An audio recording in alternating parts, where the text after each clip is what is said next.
Hello, and welcome to the Bonus Features Podcast, starring Alex Davis and Robert Riley. Today, we're going to discuss movies and stuff. And Ovaltine. No, Ovaltine's gross. Hello, I'm Alex.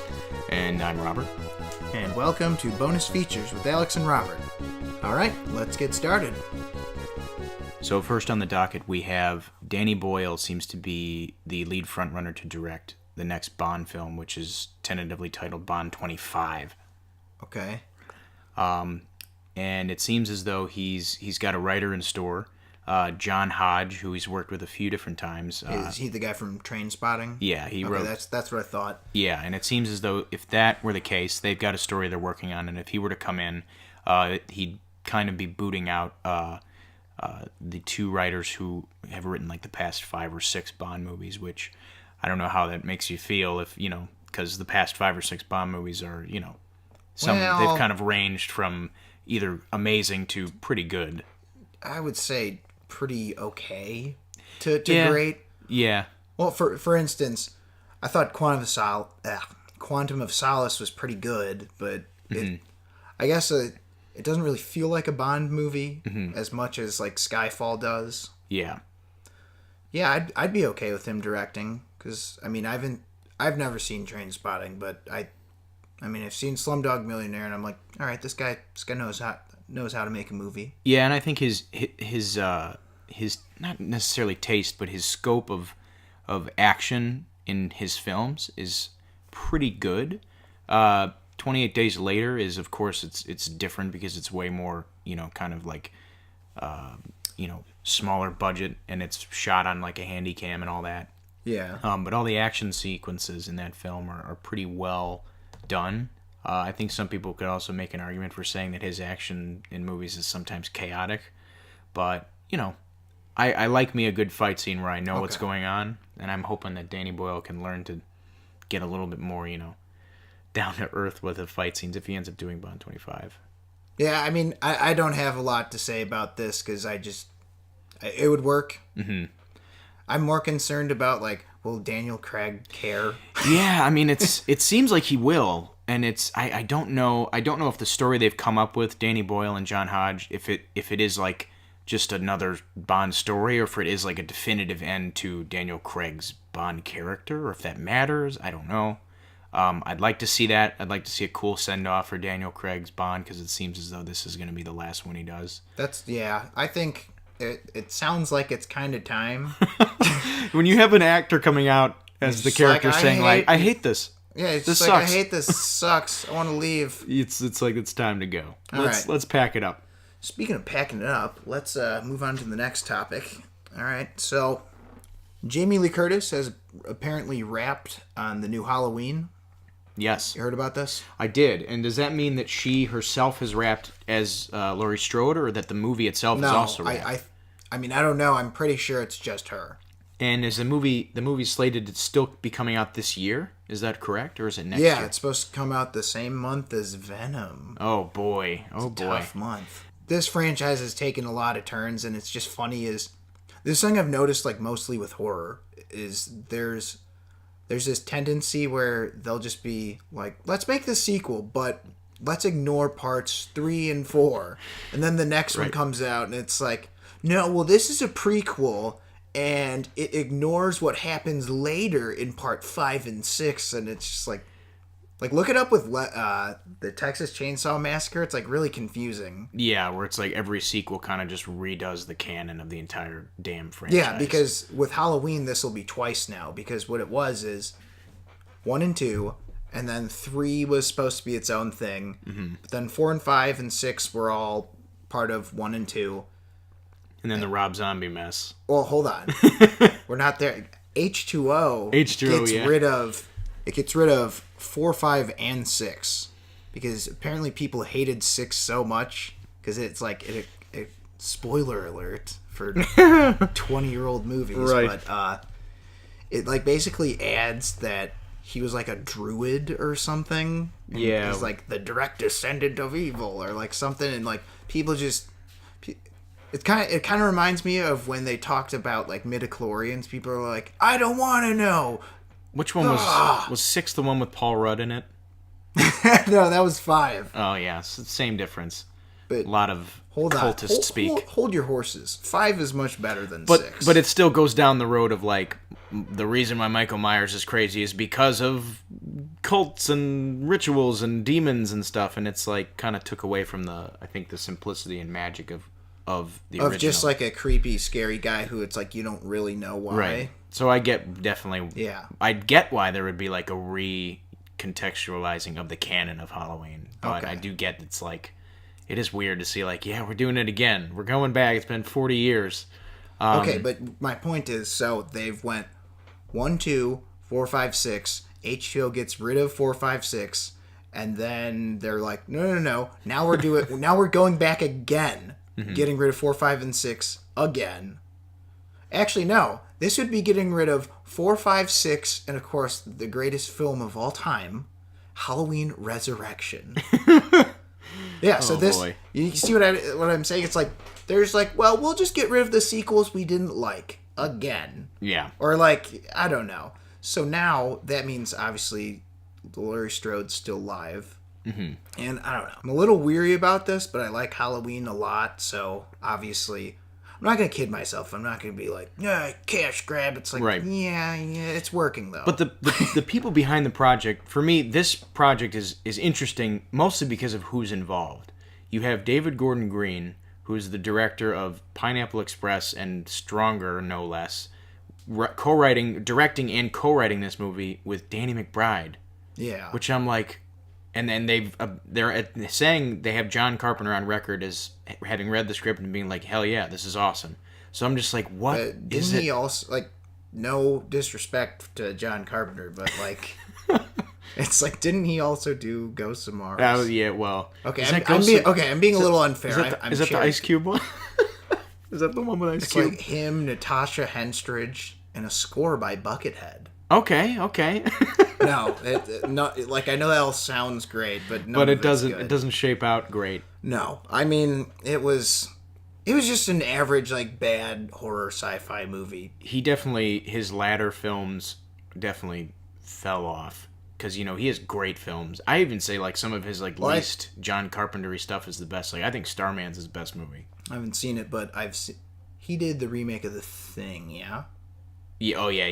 Okay, The I 50s really remake. the one in the 80s. remake of the 50s. Yeah. Yeah, I really like The Thing. Obviously, I like Halloween. Like that's a no-brainer. He's also got the 2 greatest films of all time. We're forgetting like he made one of like, and I'm not even joking. I think Big Trouble in Little China is one of the greatest movies ever. And they live, man. I need to see that still. It's one so good. One of my blind spots, but I need to get to it. He's got other stuff like Christine and others. He's got a great filmography, and I'm it's just excited for this in that way. Yeah, I mean, I think it sounds like everyone who's on the production is like seems like they're on board and they all like it. Which, of course, now with the way things get released, like sometimes you can tell when things are going wrong on set or whatever. Oh, yeah. But it doesn't sound like there's any of that. Usually when things are very quiet, Yeah. it's when things are going wrong. Yeah, but I think this should be good. I'm kind of being cautiously optimistic because of the whole, like, we're bringing back characters that you knew. Oh, my God. Yeah. Laurie Strode's back. And I'm just like, I don't know. Because, honestly, I was more on board before I heard she was back. Yeah. Again, it's like, I think it was obviously great as Laurie, but I was kind of like, can't we do something new with it? Because horror is the one, like, genre where it's like the villain matters way more than the heroes. Protagonists, yeah. I agree. I mean, you can obviously make the argument that the whole Strode family is sort of one of the more stronger ones in horror film catalog. Yeah, because they're involved in all of them, sort of. At least tangentially.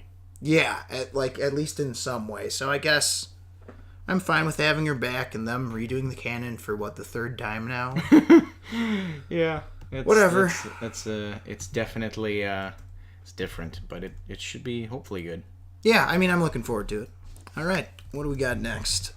The next story we have, of course, is the Silver and Black movie, which is it's a big soft spot for you. And it's just because I can't wrap my head around this. Normally, when a movie says it has a filming date, they usually have some actors. And what's weird is they announced the filming date. It was like January 5th. They said, March 5th, we've got it nailed down in Atlanta, Mexico, like all this other stuff. And now we're just like, okay, great. So January 5th, we hear about, I'm like, okay, so we'll probably hear about casting in a couple weeks, right? And here we are a few weeks later, and there's nothing. Yeah, and they haven't shifted that date yet, have they? See, that's the weird part. It's like usually, like when there's this little information, eventually they say, all right, yeah, we're going to have to delay this. Mm-hmm. But it seems as though there's some development here. The movie itself has hired on a couple of new screenwriters. Those, of course, being Geneva Robertson Dvoret. Okay? And the other one is, of course, her last name is Beer. I remember this, of course. Her name is Lindsay Beer. Lindsay Beer, yeah. They're both kind of up and coming screenwriters. They've been involved in a lot of writers' rooms. Robertson Dvoret recently wrote Tomb Raider, which is coming out very soon.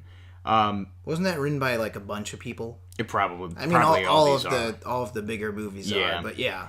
But it seems she's been in high demand because nothing she's written yet has been released, but she's working on like 8 things right now. Yeah. It's basically like she's doing like the Dungeons and Dragons movie or something, and like she's like in all the 80s toys movies. Pretty much. It's like, is there a She-Ra movie? Probably. She's probably writing it. Is there a He-Man? Right. No. I don't know. Masters of the Universe type deal. And Lindsay Beer herself has worked on... she just got done, I think, working on Doug Liman's upcoming sci-fi movie called Chaos Walking. And I think it also... it says here she's worked on the upcoming Barbie movie as well. Okay. So she also is... She's no stranger to being involved with bigger titles. But the interesting thing I saw in this article about this story is that we're getting some more insight on like who wrote the previous drafts and who worked on previous drafts of Silver and Black. It was Lisa Joy. I can't remember what she wrote. She's Jonathan Nolan's wife, and she created she co-created Westworld with him. Oh, that's right, Westworld. I knew she had something big, right? Okay, so Westworld. Right. And then Christopher Yost, who's done a number of like animated things for Marvel, and he's also Thor Ragnarok. And I'm interested because I'm like, what did Sony? I mean, not saying that they're great writers or bad writers or good writers or whatever, but it's like they have talent and they have created projects. It's like, what did Sony not like about their draft, or what do they think needed to improve? You know, I feel like a lot of the cases, it's like they'll probably have like a treatment or something. Yeah, and then probably. It might be time constraints though. Like they might work on a treatment, do a first draft, and they're like, "Well, I don't have time to do this." Yeah, because we got Westworld season 2 coming out and other business opportunities. Who knows? It's just like that is weird though. How it seems like a lot of like good and bad movies get handed through a lot of different screenwriters, especially at Sony. Yeah. Yeah. It's definitely seems like that's the case over there. I'm having, it's like the Pepe Silva thing on Sunny. Always Sunny. It's just like, where's the casting? There's no Pepe Silva. Yeah. I just feel like what is going on here? Because I feel like Venom might hold a lot of the answers. Mm-hmm. Because they might be trying to be like, well, we don't want to spoil it, so we're going to keep it a secret that they're in the movie or something. Right. I feel like that's probably also the case, too. Like, their post-credit scene. Yeah, or like that whole MCU, Marvel, Disney crossover thing is probably messing up their plans. That's the thing where it's like, the rabbit hole goes deeper. Well, yeah, it's like, when I saw that happen, and then I heard... I think it was kind of around the same time that we heard that, so Marvel is going, or Sony's going to allow, Spider-Man to be in Civil War and all that mess, and Homecoming and all that. Kind of came out around the same time as, like, we're doing our own Spider-Man-less Spider-Verse, which is still kind of up for debate what they mean by that. But it's like, I feel like that, letting Disney have that, in their hands, that character, I feel like it was a slippery slope. I feel like it's just I now see they what have you're to. saying. Well, see, Now they have to go full tilt and just let them have it. Well, see, that was the thing. It's like we live in an age where all of a sudden rights have become a much more complicated thing. Oh, yeah. I'm used to it being like, Fox bought the rights to blank, or like Zorro, or like whatever. Yeah. I don't know who owns Zorro. That's not a true thing. Anyway, but still. like it's just like this studio has this property. But now with Spider-Man, it became very complicated because it started as, here's what I thought the rules were.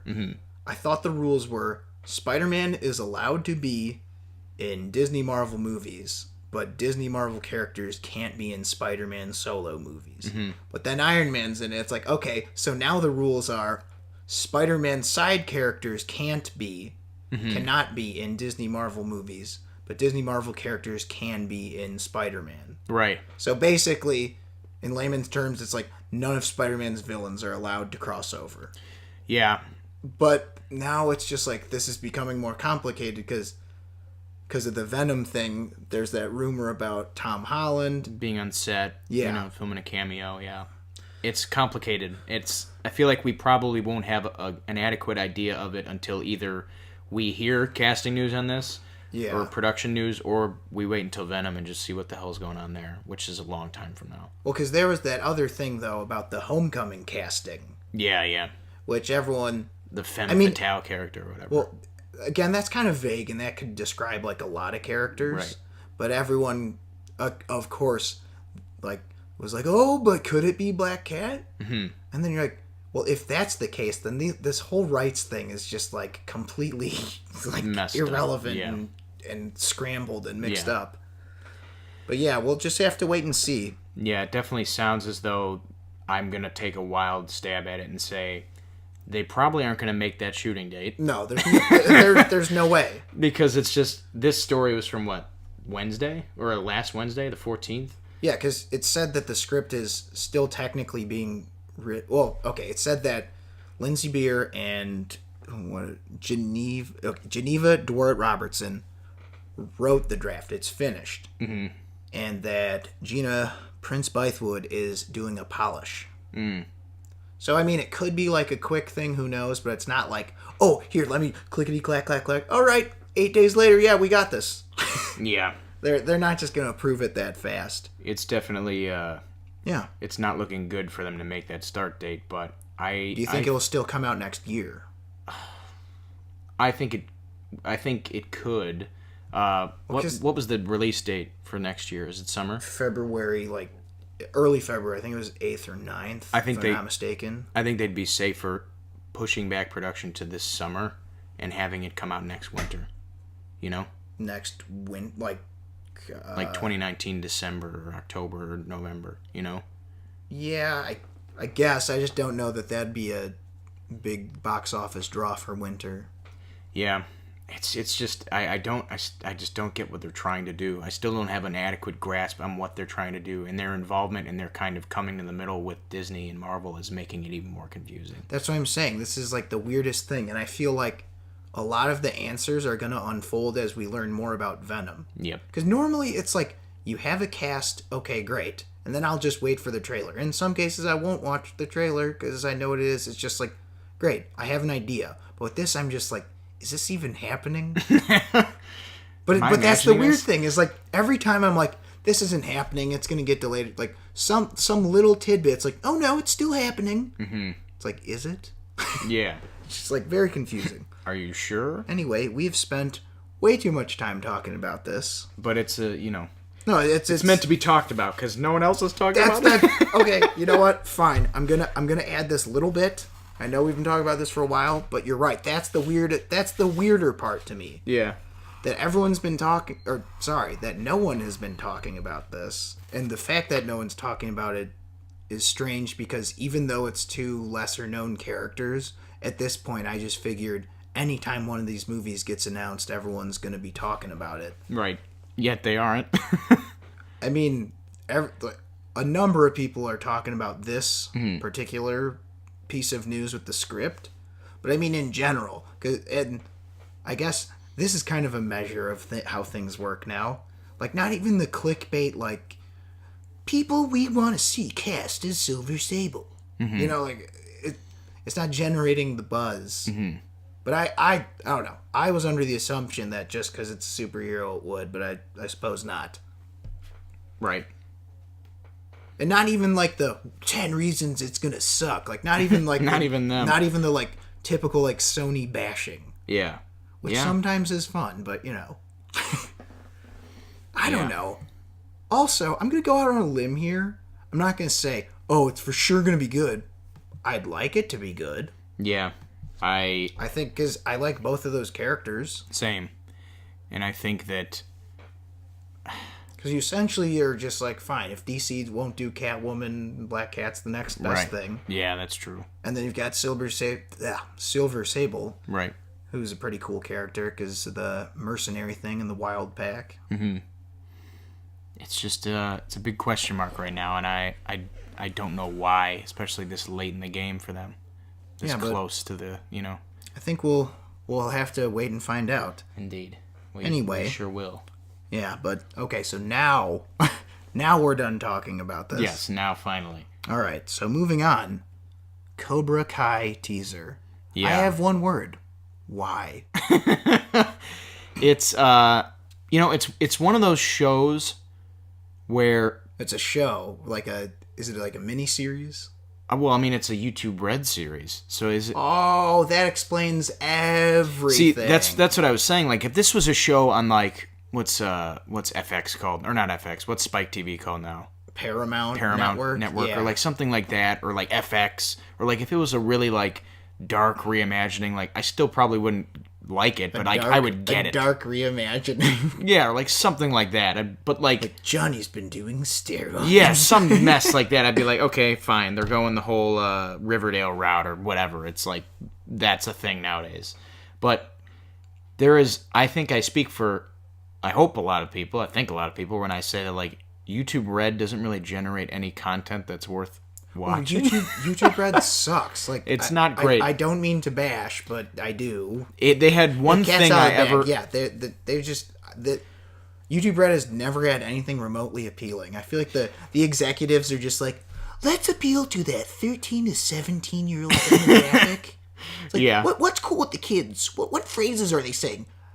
The other day I heard my daughter say thought. Yeah. Can someone explain to me what that is? Well, thought is what the young kids call a whore. Yeah. Or like lit. What does lit mean? It just means, a very good time. It's like, okay, but anyway, back to Cobra Kai, and aside from the fact that it's on YouTube Red, it's just like it looks so bad and unnecessary because we're at that point where yes, there's a lot of things that have been remade or based on previous movie series, comics, etc.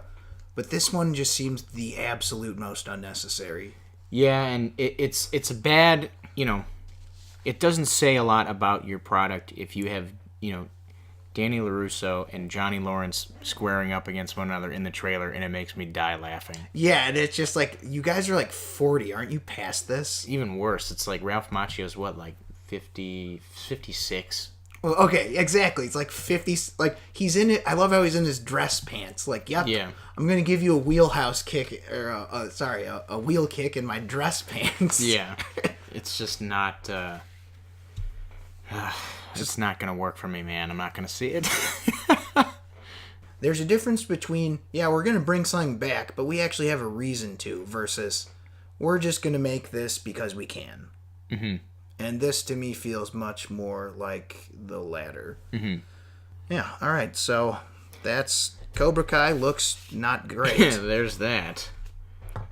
Okay, in good news. Yes. Hey, Robert, did you like it?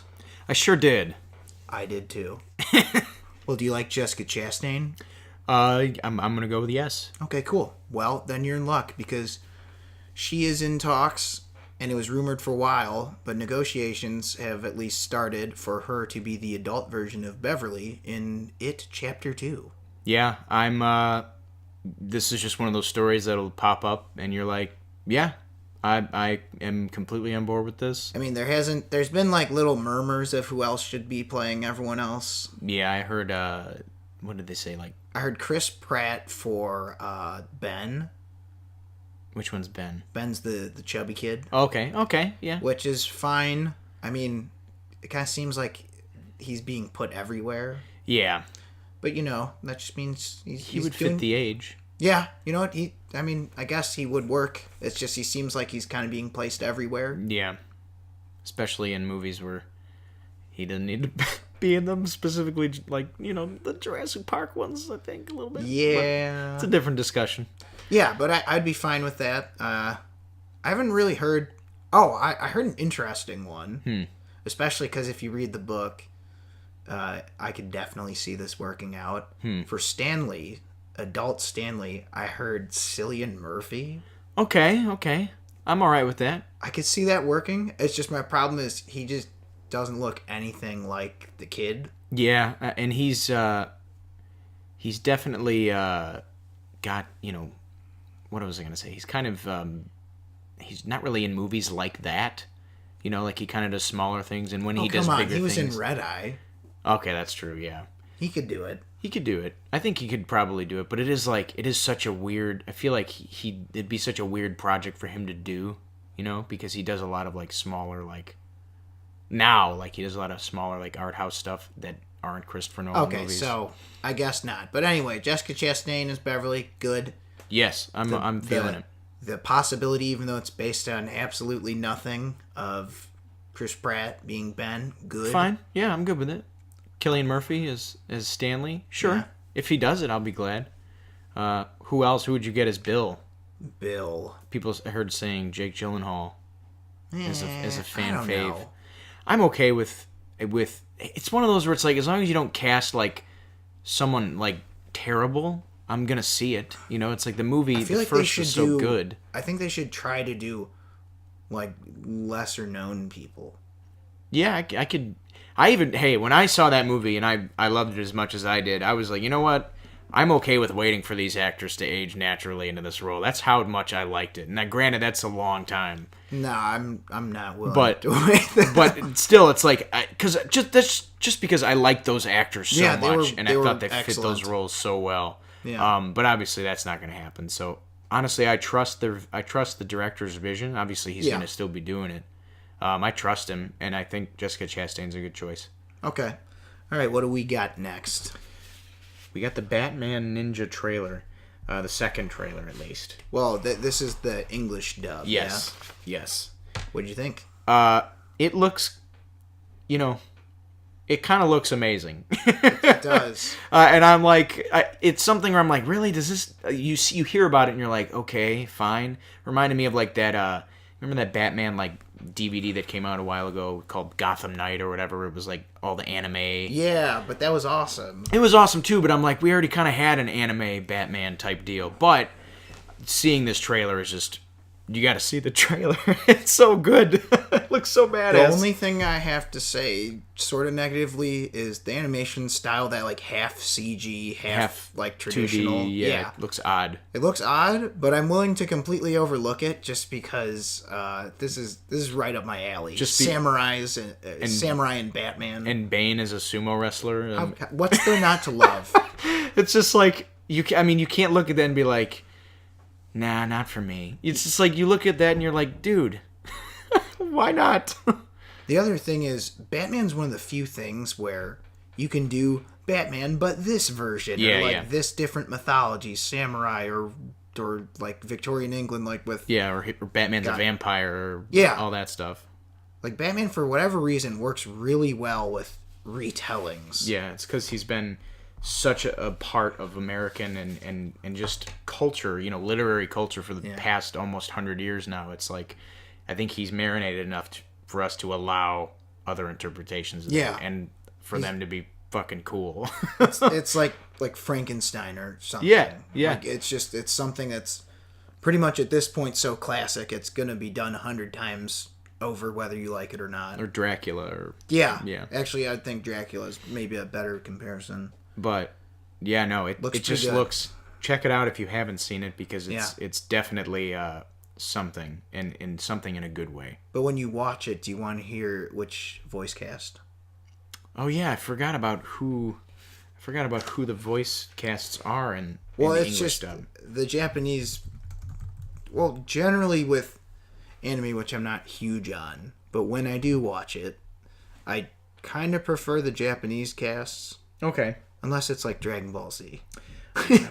Well, they got a lot of good. There are a lot of like veteran voice actors actually doing the English dub. Oh, really? Like they got. I'm just looking at some of these names.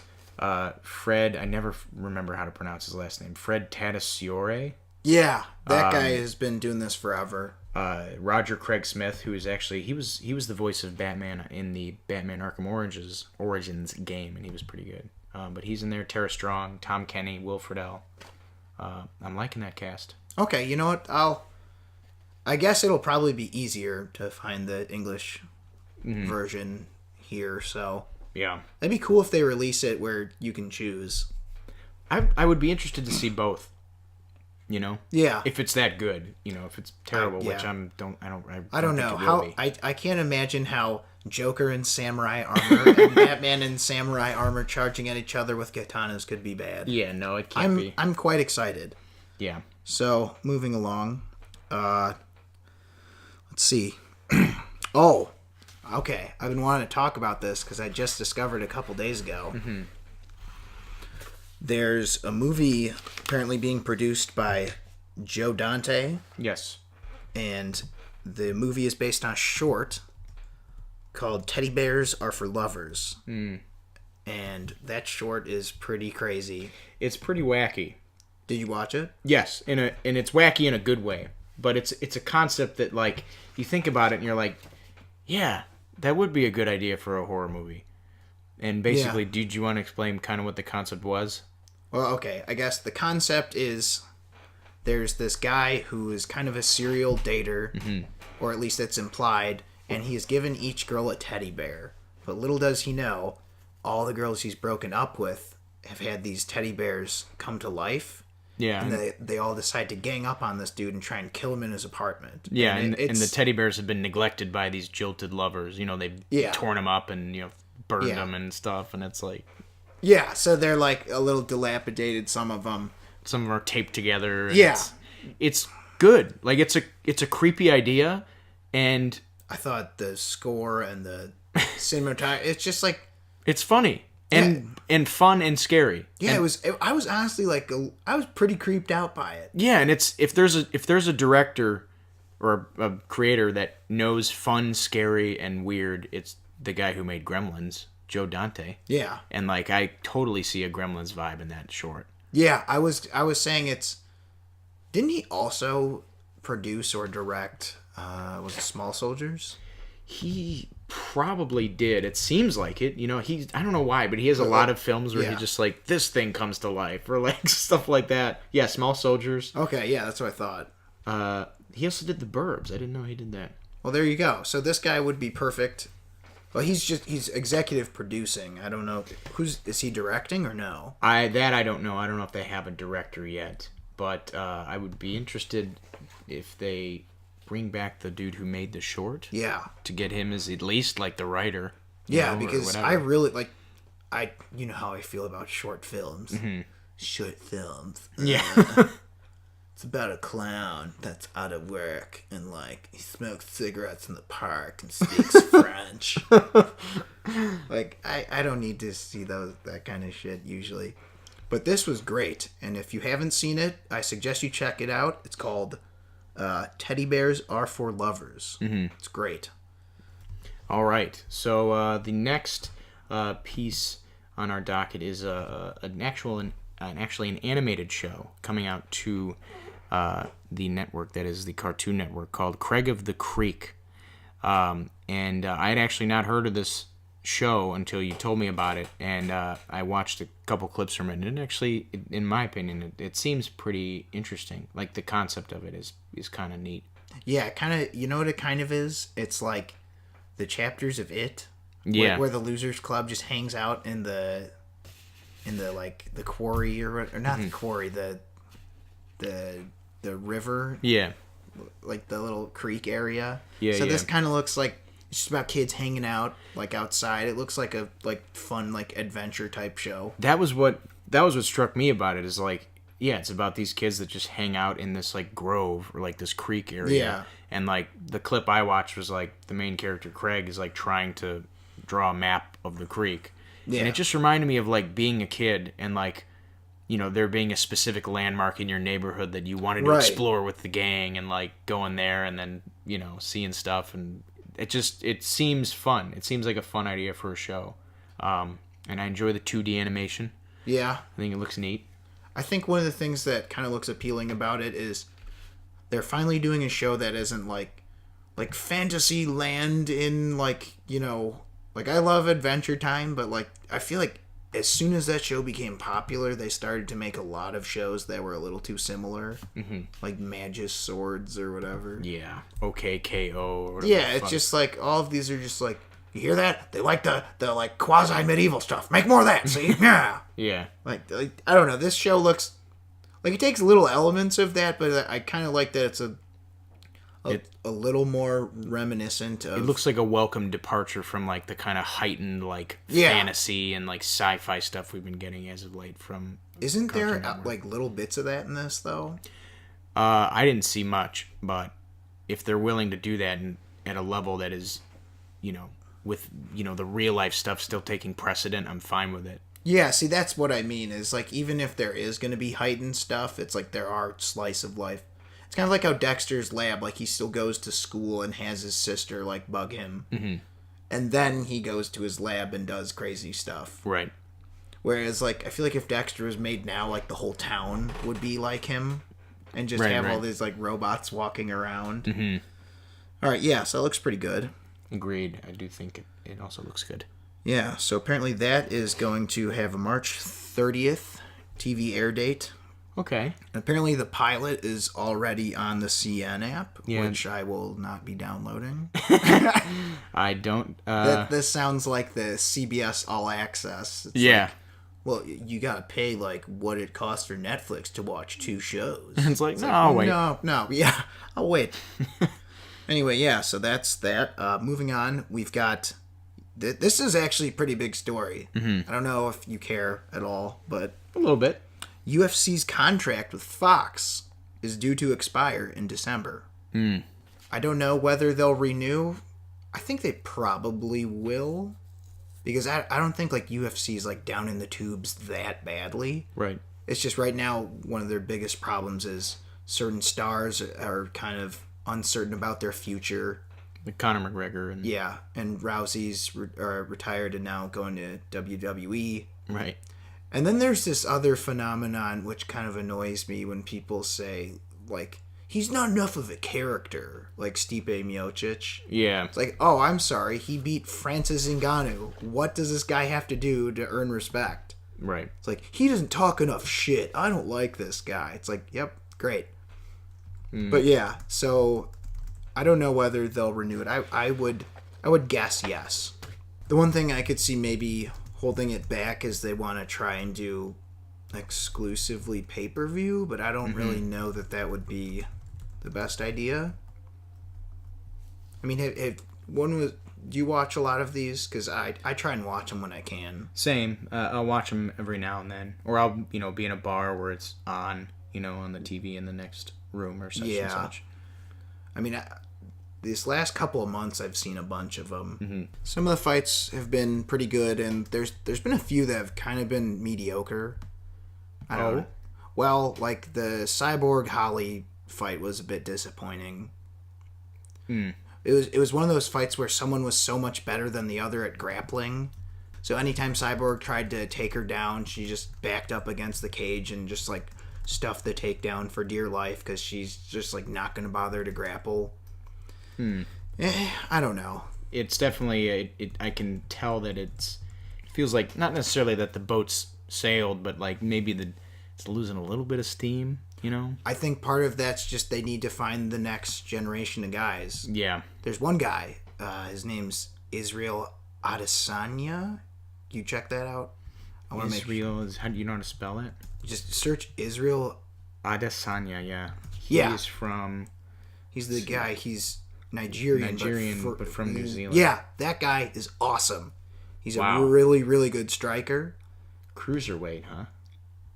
Well, I think he's Middleweight, cruiserweight. Yeah, middleweight in UFC. He looked really damn good in a fight I saw recently. Looking forward to seeing more of him. Yeah, he's got a lot of good wins in kickboxing. Yeah, he's a really, really good kickboxer, and he's just never lost in MMA. Yeah. Wow.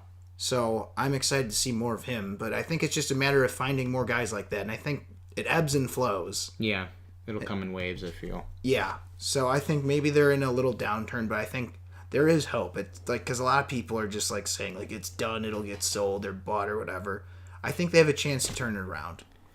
Now we move on to the review portion of the podcast, where we take a look at new releases, talk about them, discuss them, and review them.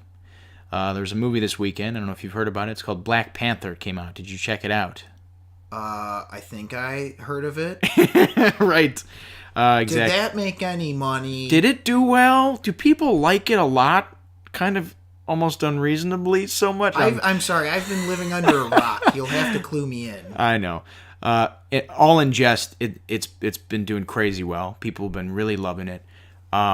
What's it at, like 420 million already worldwide? It's doing crazy well. It's Yeah. If this kind of stuff matters to you, it's the highest reviewed movie on Rotten Tomatoes ever. It's better than The Wizard of Oz, Alex. Just want to let you know that. Rotten Tomatoes, I don't know. It's definitely a service that I think can be invaluable, but a lot of people hold it too close to heart. But anyway, I did see Black Panther this weekend.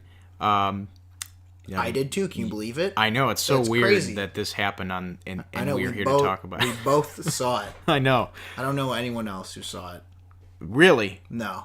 No, nobody, huh? Not even on the social medias? I'm totally lying. I think just about like all my friends who really like movies, at least I'm pretty sure saw it. Probably comics too. The comics friends. Yeah. Oh yeah. I saw it as well. And I, just to give a general idea about how I felt about it, I liked it. It's good. Yeah. It's a good movie. I know, like, I thought it was solid. very, Yeah. very solid. I felt like, for me, everything I wanted it to do well, everything I walked into it thinking it would do well, it did at the very least pretty good. The world I thought was really cool. The tech I thought was really dope. The effects and the fights were at the very least fine. Some of them were great. I thought the characters were pretty good. Some were better than others. A lot of the stuff is, for me, it's not really anything, new. If you've seen a lot of recent Marvel solo flicks, a lot of this stuff is going to be pretty, kind of just refresher type stuff, origin story stuff. I think that's one thing though that we should keep in mind is a lot of people. This is like me. I think Thor Ragnarok was a lot of people's first introduction, right? And I think this did it again. This is definitely a lot of people's first Marvel movies. That is something I liked a lot. Is that I think that this as a Marvel movie, it's a great entry point for people because there's not a lot of like prerequisite information you need, really. I mean, they go over a lot of what you need to know in the beginning. There's a lot of exposition and even flashbacks that they use to kind of catch you up. But even then, it's like this totally works by itself. Yeah. Oh yeah. And I'd agree with what you're saying pretty much. Mm-hmm. I liked most of the characters. Mm-hmm. Obviously, Chadwick Boseman was great. I thought he was great. I liked his sister a lot, Shuri. She was cool. I think the actress's name is Letitia Wright. Letitia Wright, yeah. She was good. I don't know what she just seemed charming. Yeah, funny. Just charming. I wish there were a couple jokes in there where I wish, not her fault because she didn't write the jokes, but I wish the jokes were not in the movie. Like they make a meme reference. They did? Oh yeah. Do you want me to talk about it? We'll get to spoilers in a little bit. Yes. But, okay. But there's a couple jokes in there where I'm like, whatever. And I'll allow a couple of those. But she was very, very charming and fun. I thought. What was the main Dora Milaje? What was her name? Ooh, I know it's you're talking about played by, her name is Denai. Yeah, she was Guerrera. Excellent. Yeah. I thought she was also excellent. She's kind of one of my favorite characters in the movie. I would say my favorite was Shuri.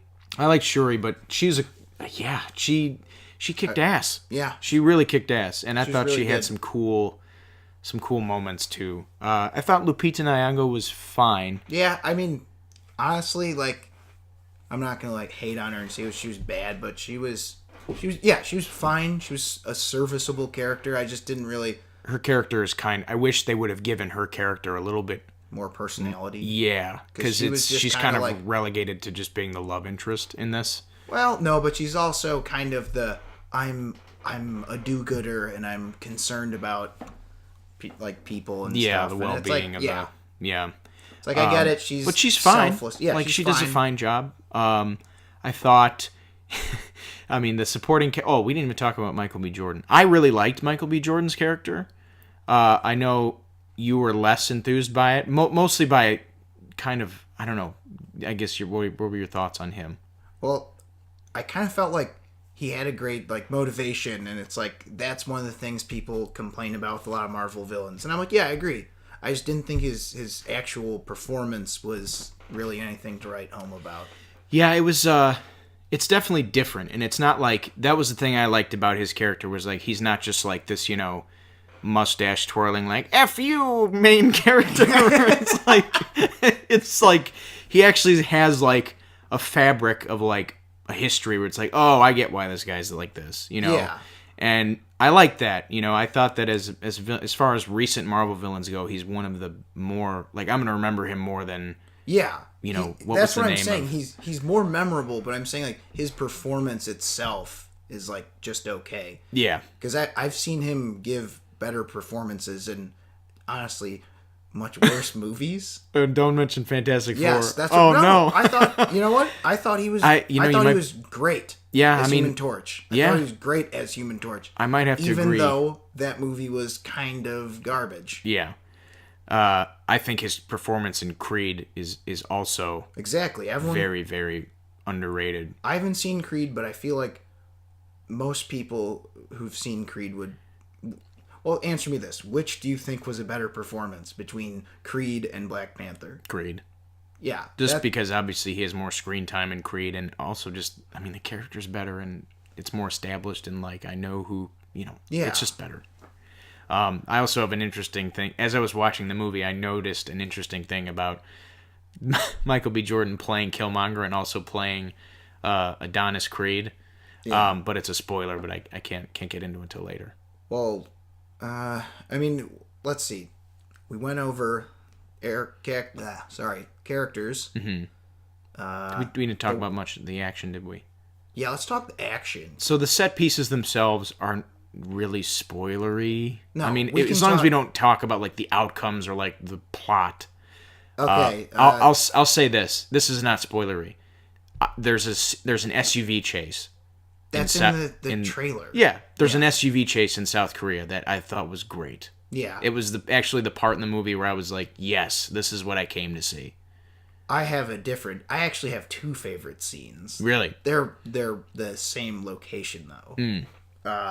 But anyway, yeah, I thought the action for the most part, I thought for the first 2/3 of the movie, the action was really, really good. Yeah, I thought there were some set pieces that I was like there's a beginning set piece that takes place at night where I kind of had issues seeing things happening, but it's not bad, and that issue kind of goes away. But that was part of it. It's supposed to be like a Batman thing where you're not really supposed to know it's supposed to be kind of like confusing, and it's like this boogeyman out of the shadows. Yeah, but it's like there were some shots where I couldn't even see like who was being hit by who. Like I didn't have that issue. It was maybe it might have been the projection too. I don't know, but it was one of those. It wasn't a huge deal, and it's a shorter scene, so it didn't really bother me. But towards the middle, the colors are way more vibrant, and like the fight scenes are way more involved. And it's just the movie gets better. And then the finale, we can't go into too much detail, but it's we'll go different. into that in spoilers. I guess the one thing I'll add is we've talked about the characters and all that. Mm-hmm. What's the guy from Get Out? I can't remember his name. Oh yeah, Daniel Kaluuya. Yeah, he was fine. I thought he was fine, but I was like, they do stuff with his character. I was like, no, I think I know what you're gonna say. What? Well, is it his 180? A little bit. Yeah, I was like, we'll talk about that in a minute. But what was the name of the Snow Tribe guy? Oh, that guy was M'Baku, awesome. I think is his name. Yeah, he was great. That guy was great. He was awesome. I did think there was another spoiler, but he was great. Yeah, because I read the first like 12 issues of the original comic, Right. and I think it was either him or Rokabi. I can't remember. One of them like really really hates T'Challa. Yeah. And I think they did it well. Yeah, I like it. It was M'Baku, right? M'Baku, yeah. Yeah, I really liked his character. I liked his whole deal. His demeanor is just like super he's just great. Full of himself. The guy was, it was awesome. Yeah, he was awesome. And also, I think the obvious part that we need to bring up is the whole setting is very unique. Yeah, it's new, it's different. It didn't hit me as I was watching it until like a third of the way in when they started like going through, because it's the whole conceit of Wakanda is like it's hidden in plain sight, and it's hidden behind this force field of like trees that you have to fly through. I'm like, it's kind of like the mascara. Yeah. Not that it's stealing, but I was like, it's kind of weird that we have like these movies. But that's what was cool, is because like, I mean, here's the difference though. The mascara is based off Greek mythology, and the island is supposed to, if I'm not mistaken, be like an island of Greece or whatever. Yeah, something like that. I don't know. It's in there. It's in the Europes. Yeah, it's one of them European countries. But anyway, the point is, like, we've seen a bunch of, like, as the subgenre is called, swords and sandals. Yeah, flicks. sword and sandal flicks. We've seen Conan and, if you're unlucky, Gladiator. Red Sonja. Oh, man. Yeah, like, Conan, Gladiator, one of my faves, Scorpion King. Yeah. I don't give a shit what anyone says. Go watch Scorpion King if you want to see a fantastic movie with little to no plot. Oh, man. But anyway, like, we've seen that, but we haven't seen a lot of movies about, like, Africa itself. No. I can name maybe, like... And this is, like, this is trying, like, not really hard to think about. Like, Hotel Rwanda, Blood Diamond, and, I mean, I can't really Mummy doesn't count. No. We're talking, like, Central Africa. Yeah, Central, Southern Africa. Right. And again, this is a fictional country, but still, I think there's obviously a lot of real context to it. Real context and real like influence. Yeah, yeah. So I thought that was cool because I'm like, there really aren't that many movies about this. So I thought that definitely adds something new, and I would say, again, similar to Themyscira with Wonder Woman. And I'd even go as far as to compare this to like Guardians of the Galaxy. It's like, this is a new place. Because Iron Man, it's like, yeah, he's Iron Man, and he goes to the city. Yeah. And then it's like, Captain America, it's like, yeah, it's the 40s, but it's in a city, and then it's on a war front. It's like, we've kind of seen a little bit of that in Iron Man. Mm-hmm. And Thor the first one kind of did it with Asgard. Mm-hmm. But then the huge chunk of it's like, he's in New Mexico. Yeah.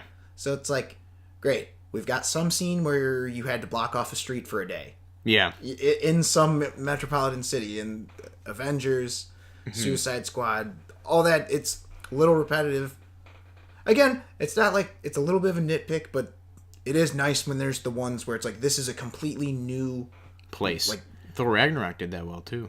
Yeah, exactly. With, it's like, this is a new world. What's the planet? Sakaar. Yeah. Yeah, for sure. So I just want to put that out there that I really, really enjoyed the whole world building thing. Mm-hmm. And Wakanda looked great. It sure did. Really looked great. Really dope. And the tech was cool, too. All right, moving along to our spoiler discussion of Black Panther. Yeah, leading it right off, I was going to say, the thing I was going to mention about Creed, or Creed 2, is that I find it interesting Creed 2? Yeah, Creed 2. Oh. Well, that's going to, you know how that's going to feature him going up against Ivan Drago's son. Ugh. The son of the man that killed his father. Oh. Just like he went up against the son of the man who killed his father in Black Panther, T'Challa. Oh, yeah. So I was like... That's interesting. Yeah, as I was watching that, I'm like, weird. But, yeah, that whole mess, I guess, is a big part of the movie. The, like, T'Chaka and, like, the betrayal, I guess we'll call it, of him killing his brother. And I think the bigger betrayal is, like, when he you know, not only kills him, but he leaves the son. He leaves Eric Killmonger there. Yeah, he like kills the dad, and he's just like, well, killed your dad, kid, so long. Just like pretty much trots out. The issue I have with the film is that, like, it kind of never really resolves that. Like, they just go, like, there's that scene where T'Challa goes to the ancestral place and, like, sees his dad, and he's like, "You suck," and he's like, "Yep, I know. I had to make a choice," and he's like, "That's it." And I'm like, "What the hell? Like, you're not gonna apologize for leaving?" It's like that's kind of the whole reason this movie's happening is because this kid got effed up. Well, I mean, what you're saying makes sense, but that didn't really occur to me. I was just like, he's pissed off, and he has the right to be, and he had a motivation, which was obviously to arm the people of Wakanda, or to arm the other oppressed Africans across the world and have them uprise. But again, the problem was, it's like they should step up to dictators and stuff. Yeah.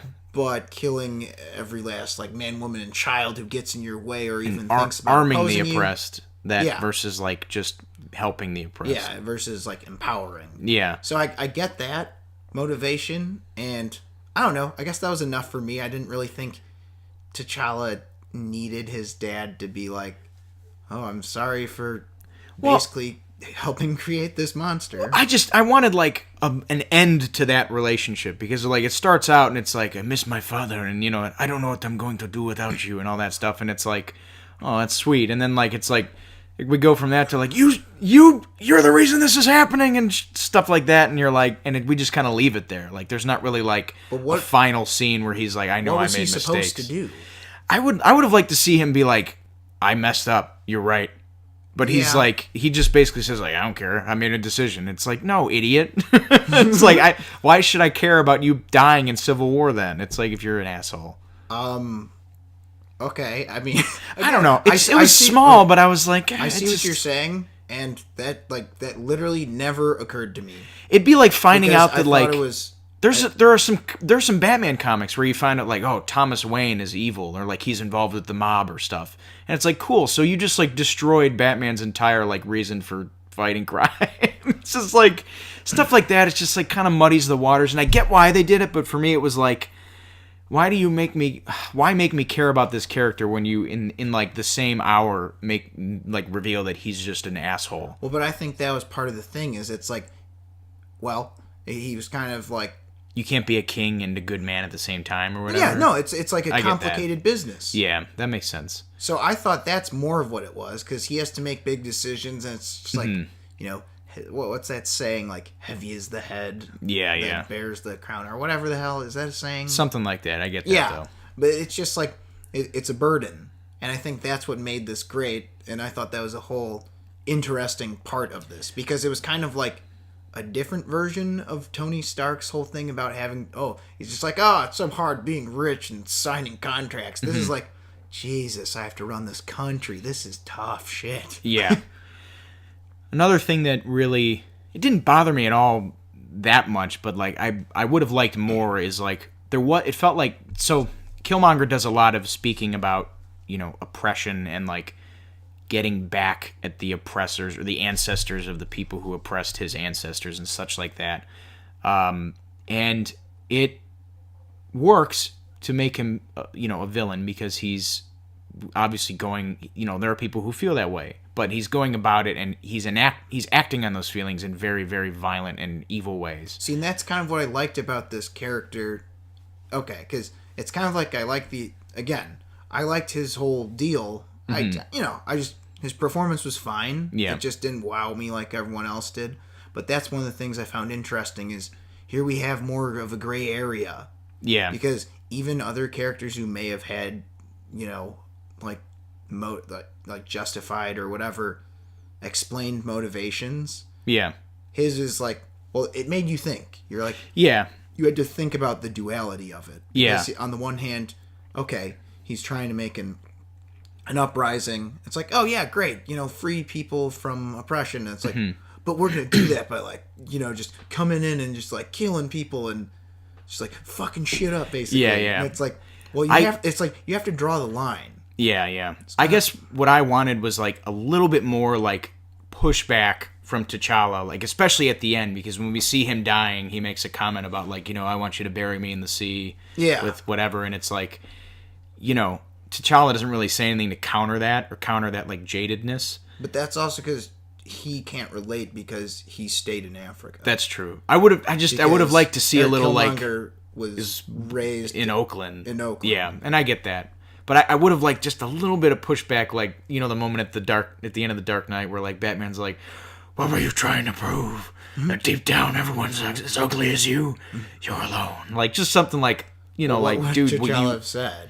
just something like, dude, look where this jadedness got you. It's like, you're fucking dead. It's like, I hope you're happy with like you being angry. I kind of liked it the way it was because I think T'Challa's like, well, I've got a lot to think about. Yeah, and I did like the scene at the end That's where what I'm saying he is goes to like buy the project where he's Killmonger like, grew up. I'm gonna make a difference. Yeah, and you see that kid come up that kind of looks like a younger like Michael B. Jordan. Is like, what is that? He's like, who are you? And I'm like, that's kind of sweet. And in a way, isn't that kind of fulfilling what Eric Killmonger maybe should have been doing? Yeah, and that I agree But that's with. what I think is, again, Eric Killmonger's idea, the start of it is great. Yeah, it's something that a lot of people the agree. final on. execution And the means is like, dude, no. Yeah. Yeah. And that was fine. I wish I could have seen more, because it didn't really feel like a lot of especially towards the end, that there was a lot of like pushback to him. Like it just kind of felt like they were like, you're right,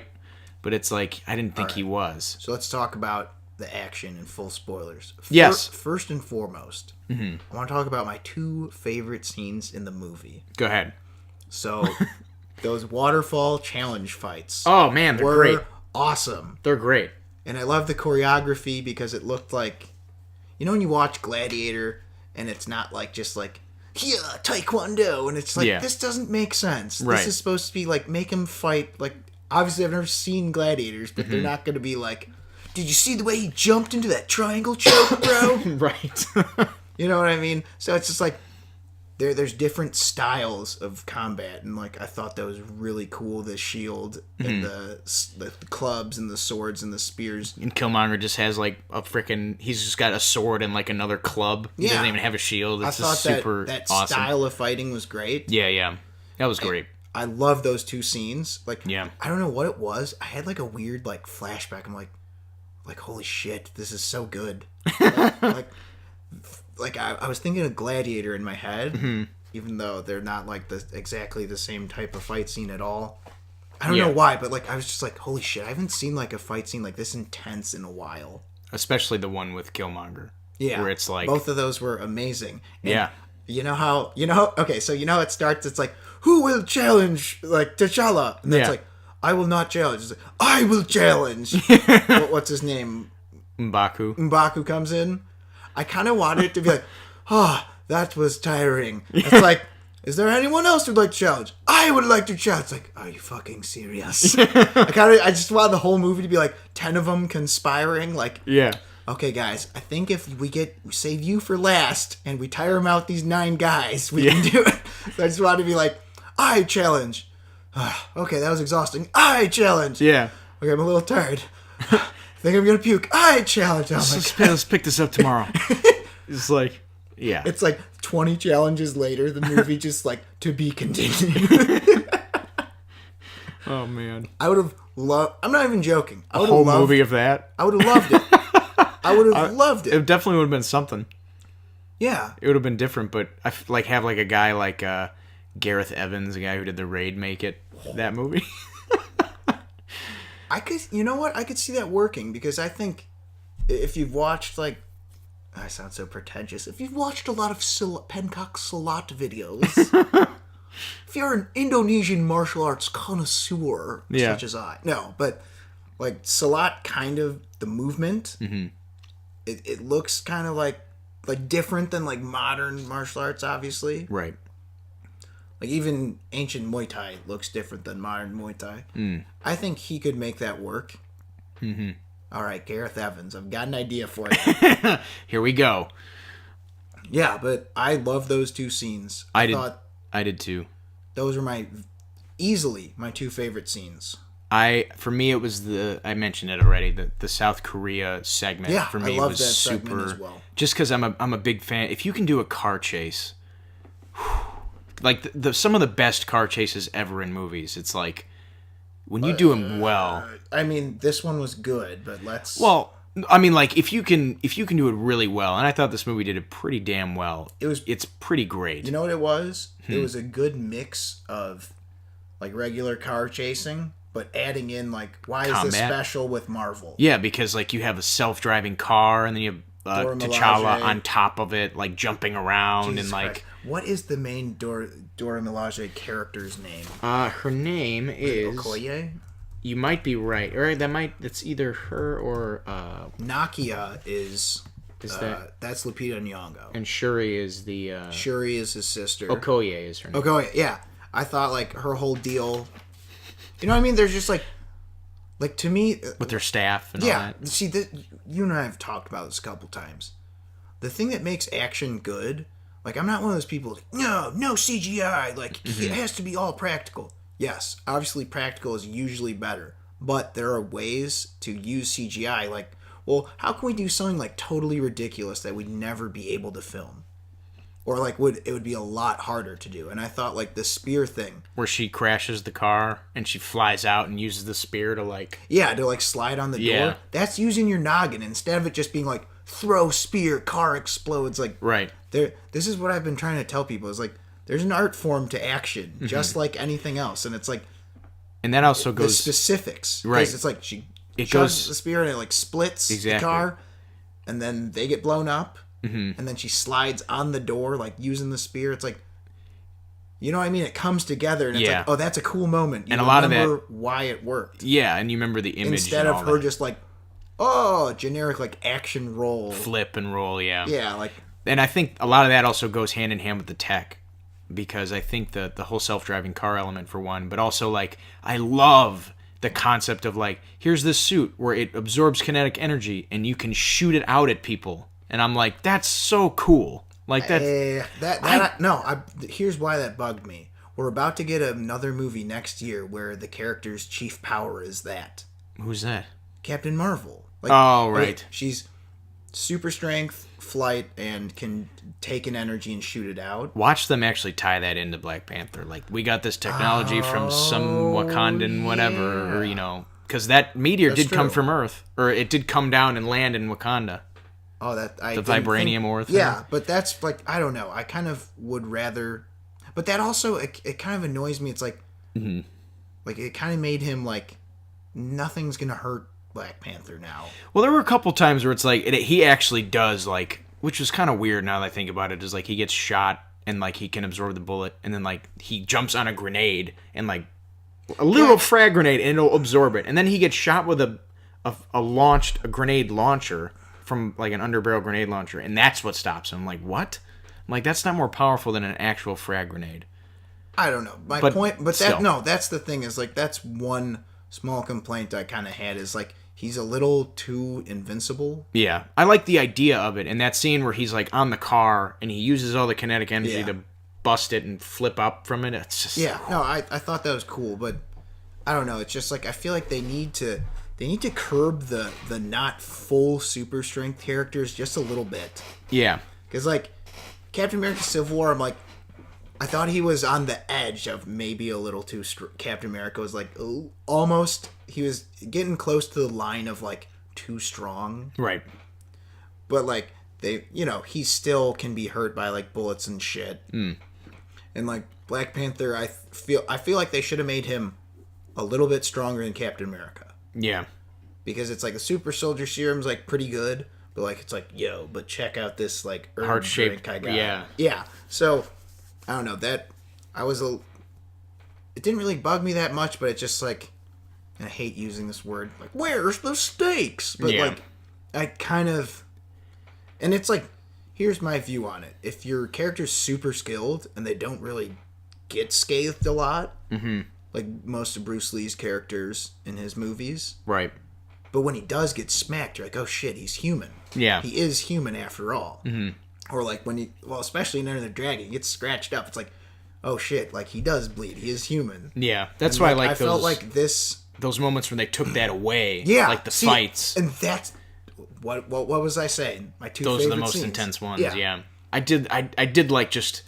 They were the most intense, but I think the car chase scene for me was the most fun. Okay. Where I was like, this is just like a fun scene, and the intense ones were also good too. But All right. yeah, I mean, overall, it's a great movie, or close to a great movie for me. I think I need to see it again though, just because I think I need to see it a little bit far. Like, I need to see it like when it comes out on DVD, when I'm far removed from all the hype and like all the. Well, see, that's the thing is like the hype. Like whenever here's the thing: if I hear about the hype, I can't ignore it, and it just annoys me. And it's just like I just want to be able to just like go in fresh, have my own opinion on something. But it helps when you see a movie like Mad Max Fury Road or Wonder Woman like 4 or 5 months after it's in theaters and on TV to see if it still holds up. So I'm interested to see how this does. Saying. I will say, yeah, the action overall was good. The Korea scene was good. Yeah. And some people are like complaining about like choreography's not that great. I thought it was pretty good. I thought it was fine. I could see everything. Exciting. I could see every move in the scenes where I could see every move. Yeah, the choreography was good, and I think they used pretty long shots for a lot of it. Yeah, and that's something that there's a scene in Creed where one of the fights, the entire fight is a shot, and someone it's awesome. mentioned that. It's super great. All right, so now we've discussed those parts of the action. It's time to discuss the third act. I didn't mind it. I was just kind of it just kind of felt like another just climax, like another Marvel scene, where it's climax. like there's a big battle happening and there's other stuff happening on the side too. Like we got to destroy these things, which is fine. But it's like, wouldn't you think you'd not? I don't want to say like, oh, they cheaped out on it, but just like at this point in the game, the special effects for those kinds of scenes need to be better. A little bit. Yeah, and it's just also it gets a little ridiculous with the rhinos. Well, no, but with Wakabi, where this is a plot element, but it relates to this third act. His turning when Killmonger takes over after he's supposedly killed T'Challa. Oh, I just want to say one thing though. When he said, "I did not yield," I was like, that was at least a doctor stoppage. But anyway.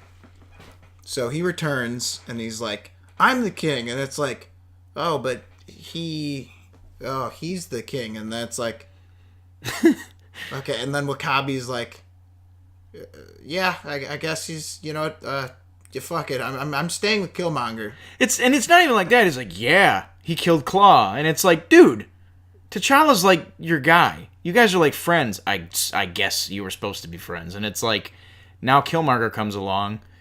An outsider. Yeah, he's like, yep, he killed him. Simply kills Claw. It's clearly unstable, and everyone's just like, well, he's the king. And I'm like, come on. I don't know. Yeah, I thought that was a little, like, whatever. I mean, it's like, I can look past it, but, like, it is silly. Especially after he burns all the herbs and, like, nothing happens. I'm like, oh, man. This country needs an overhaul of its Central Intelligence Agency if they have one. Yeah, I don't know. I thought like the choreography of the main battle between Dora Milaje and whoever else that was, just like Wakabi the Wakabi's dudes and like the Killmonger loyalists, if you want to call them. So the Killmonger loyalists versus the Dora Milaje. Dora Milaje. I thought like that choreography was fine. Yeah, and I thought the idea for the Panther Killmonger fight was cool, but like on the monorail. Yeah, but some of the CGI, and I'm talking about like the CGI like fighting. Yeah, like it looked, where they're fighting in like midair. It just like it looked not really that great. It's someone made a comparison. It's like it reminded them of like Spider-Man 3, the first battle between Harry and Spidey. I heard that somewhere too. Yeah, and it's like I get that. It's not as bad, but it's like similar. Yeah, and it's hard to do that practically, though. I get it. But I mean, like, even when there's a part where they're, like, on the ground, and I think it looked like they were both CGI. Mm-hmm. I don't know. It's just, like, that fight was pretty good. I expected a little better. Yeah, I also just kind of wanted a better death than just, like, oh, he stabbed him. I'm just like, okay. Yeah, I know what you mean. It's, like, whatever. All right, but overall, I thought it was really solid. I really want to see it again. I ended up giving it on my scale. I do out of 10. I gave it a 7 3/4. Okay. If we're doing out of 10, I'd give it an 8. Yeah, I'm like right there. I'm like close to calling it great. All right, close. Cool. But ladies and gentlemen, we don't only see comic book movies. Sometimes we see those pesky smart people movies. Right. So the movie we're going to review now is Lady Bird. Yes. Okay, so saw that last weekend, and I kind of went just because I was kind of curious to see what all the the hoopla was about. And normally I'm not really into these ultra indie, quirky type of movies. But I trust A24. It's a good studio. They are. I mean, they made Ex Machina, so they're doing some things. So yeah, I saw it and I was really surprised. I really enjoyed it. So did I. I walked in with similar expectations. That's kind of like how I walked in with Whiplash. I was like, this movie can't be as good as everyone's saying. Come on. And I left and I was like, yeah, no, it's really good. it's actually really good. I was like really surprised because it's one of those rare meandering movies that actually works. I mean, there are obviously overarching themes. We're just going to jump into spoilers right now. I mean, unless you're a big, I don't know, unless you purist about this sort of thing. Unless you are 3 months late. Yeah. Like us. Anyway, so jumping into spoilers, the whole theme about her, I mean, it was obviously it was coming of age, and it was like, the main plot, I guess, would be, she was kind of worried about, like, which college she was going to go to, and how that would affect her relationship with her mom and that whole thing. Well, and also, how would she pay for it, right, and the whole family. That's the thing, is I think this movie, it did themes very well. Yeah. And that was another thing that I agree with that, and like it reminded me, I don't know how you're going to feel about this, but when I walked out of it, it structurally reminded me a lot of Napoleon Dynamite. And that it's like, what is that movie really about? It's like, yeah, it's about a couple things. It's like it's about the election with Pedro and like school, but it's like it's kind of just like this is a year in this person's life. And like there is an overarching theme, but like there's so much more, like her like, you know, navigating through high school and her friends, like her trying to make sense of like religion and like her trying to like, you know, meet guys and like do theater and like I liked how natural it felt. Yeah. And it's weird because when I mentioned this to you after you saw it, is like Greta Gerwig, the director and writer, she cut her teeth and broke in the industry working with mumblecore directors, like these super, super, super indie directors, like Joe Swanberg and like the Duplesses. And like, I think with this movie, she made a movie, it feels like she accomplished what they have been trying so hard to do with their movies. Which is make movies with no plot that don't suck. Yeah, well, I mean, it's like this movie doesn't. And it has like, there is a plot, but it's like, it's very like, it's just kind of the movie just kind of occurs and you just watch it and it's enjoyable to watch and it's super fun and also depressing at times. Yeah, see, that's kind of also what I liked about it, is it's very much, I guess, dramedy. Yeah. But I like how it was like a little bit of this, a little bit of that. Not the usual dramedy formula. It's like, let's have a really good half hour, and then like someone dies of cancer. Then the rest of the movie's just sad and sucks. Right. It's like, this was like, it was a little bit of everything, here and there, and the characters all. That was the other thing. I like that the characters felt like nuanced. They weren't just like, I'm this. I'm a theater person. Like even the theater characters, like they had personality. Right. And I think that's important in these types of slice of life movies. Right. And I would say, I would compare this to two other movies I really like, although they're more comedy. Right. Richard Linklater's two movies, Dazed and Confused and Everybody Wants Some. Right. Where it's like, you realize you like the characters so much that you don't really mind that there isn't an exact, like, one through line plot. Whereas, like, you watch 400 Blows and you're like, I hate this kid. I want this movie to end. I get that. Yeah, and it's just it's a very special movie in that it is so many different tones and about so many different things. It at the same time it's funny and it's also sad. But it blends these things very well, sometimes within one scene, and I think Greta Gerwig is a writer especially, but also as a director, like she gets it. She nailed it. Yeah, she really, really did a good job. This was a really good movie. I don't know, I guess we'll talk about the characters real quick. So, I loved, like, all the side characters. Oh, yeah. The teachers and stuff, especially. Yeah. The nun. The nun was great. My favorite scene in the whole movie was the football coach. Oh, my God, yeah. With the, like... Yeah, the blocking. The thick lines, that's the singing. that you're singing that way. Like, that was so great because I hate it in movies, especially like indie movies. Like, man, jocks are so mean. Like, everyone does sports sucks. They should just, like, you know, write poetry and be cool like me. Like, that kind of attitude. And this was like, no, this guy was like, you know what? I'm a sports guy, but I'm going to try and help this play out. It was like the characters felt more like positive in a way than in a lot of indie, quirky, whatever movies. Right. Because, like, that's one thing that's always annoyed me in movies. And so what this movie did is it kind of showed that people in real life they're a little more complex than just archetypes. Right. Especially in school. Yeah. Especially, like, when you're in high school. And that was something I also liked, is, like, this movie totally could have went the whole, I'm in Catholic school and I'm oppressed. It's so hard. And it's like, it kind of just doesn't. It's like, I mean, there's the one scene where she talks about the abortion. Oh, thing, yeah. Which was pretty funny. It's pretty great. But it's like, that's not what the movie's about. No, yeah. It's like, she was just saying, like, God, this. And you know what I kind of liked about her character? I like that she's. The reason she has no filter is just because she's so self-centered. And whenever she would, you know, point things out about people, it's like she's not wrong. No. It's just her way about going about it was so extreme. Yeah, very unfiltered.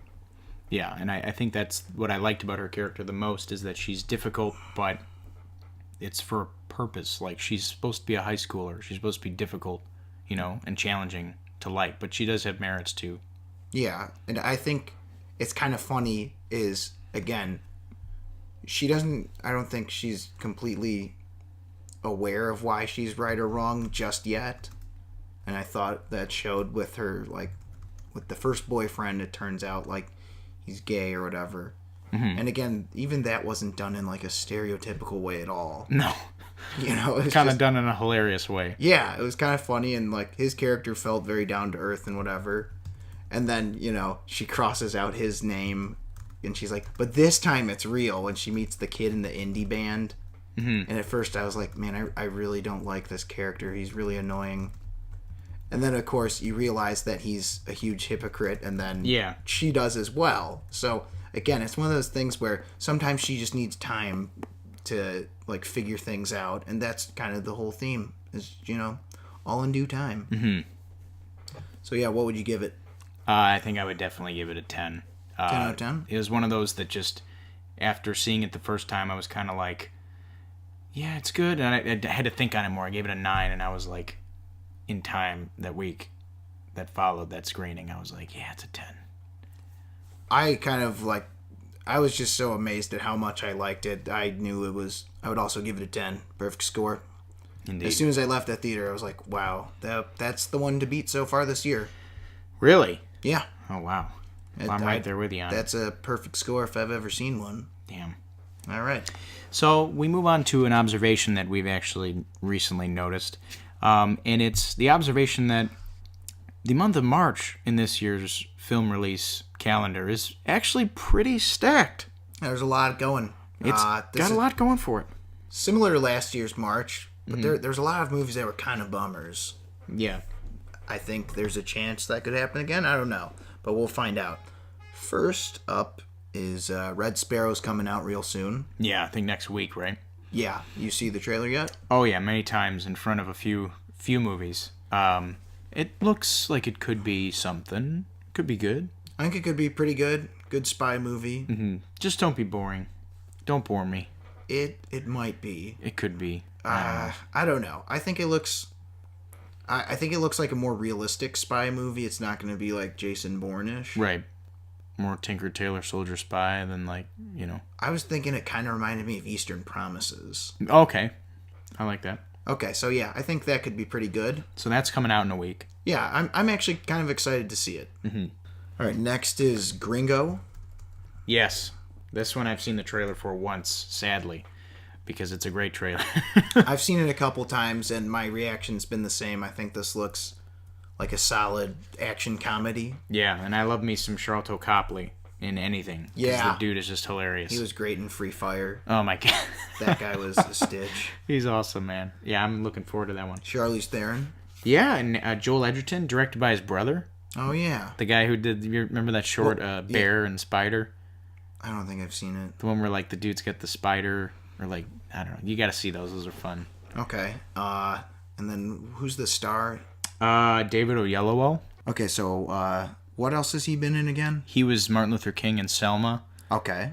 He's been in a couple other movies. He was in, I think, the first Planet of the Apes remake, or prequel, I guess. And he also had a really, really small part in Interstellar. You probably don't even remember him. He was like the school teacher that like Matthew McConaughey like goes to see like in the beginning. Yeah. Okay, but I think that guy looks like he'll be pretty funny in the lead. Oh yeah. It should be fun. I like those like victim of circumstance movies. Those are always funny. Yeah. This looks like a solid farce. All right. Indeed. So then after that we've got this one I'm very much looking forward to. Thoroughbreds. Yeah, it should be. This is one of those movies I'm always like marveling at because it's like it's been like 2 years now since Anton Yelkin's passed away. Oh yeah. And like this movie is coming out now, and I'm Yeah. like, what happened? Or maybe it was something to do with that kind of forced them to shelve it or redo it. In like smaller studio movies get shelved a lot. Yeah, it probably was I just a reading distribution thing. Yeah, I was reading this article. Like some movies will sit on a shelf for like it'll be completed and they won't be released for like 7 years. Ugh, that's so sad. Yeah, but this looks Fun. It looks really, really crazy. Yeah.